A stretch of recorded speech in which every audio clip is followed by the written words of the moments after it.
Being attacked by a bear, well, that's pretty scary. Surviving the attack, pretty amazing. One man was able to survive his attack in the Wyoming wilderness near Du Bois in the Shoshone National Forest, but he had to go through some impressive surgery to restore his nose and other body parts. Annie Taylor has this story, but we warn you, some of these images are graphic. We got up in the dark and we went on the mountain.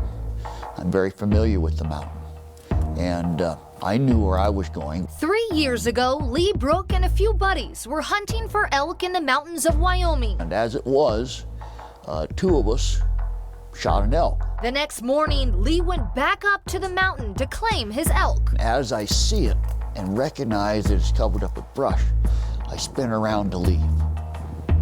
It's covered up, that means a bear has claimed it. From that moment on, Lee's life was about to change forever. He was attacked by that grizzly bear. I don't know how long, but I don't have time to think about that. As he struggled for his life, Lee's face was severely damaged by the claws of the grizzly. I said, Lord, I could use a little help about now. Not really understanding he'd already been at work because I'm alive. Lee was flown to Denver's Swedish Medical Center where he was put into a coma for 30 days. This was just the beginning of his facial reconstruction process. One of the major injuries that he had was an amputation of the mid portion of his face. The husband and wife team of plastic surgeons, Dr. Lily Daniele and Dr. Benson Pellicoltol, became Lee's reconstructive team from the Burn and Reconstruction Center. One of the areas Lee lost was his nose and upper lip.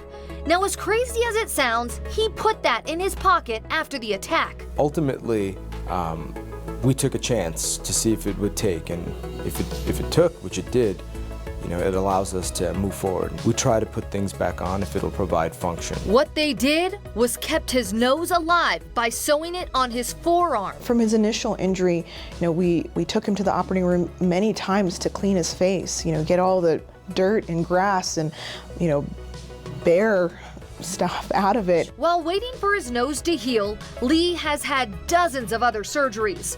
Doctors use cartilage and tissue from all over his body to put his face back together, using the hair on his head to make a mustache, creating an upper lip from skin from his leg. And so you have to always be confident in your skills, but expect the worst outcome and plan for the worst outcome. And so we often have a plan A, B, C, D, E, F. I'm quite pleased with the result. Looks so good. Yeah. Someone who has stood by Lee through it all is his wife, Martha. I'm super proud of him, super proud.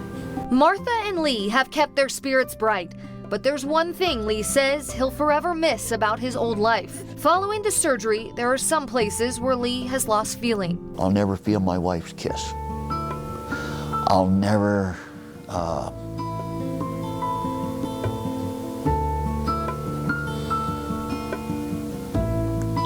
that's probably the biggest one for me. The whole fact that the way he looks is not his focus, and he's still the Lee I know and love. I'm Annie Taylor reporting. Wow, great story.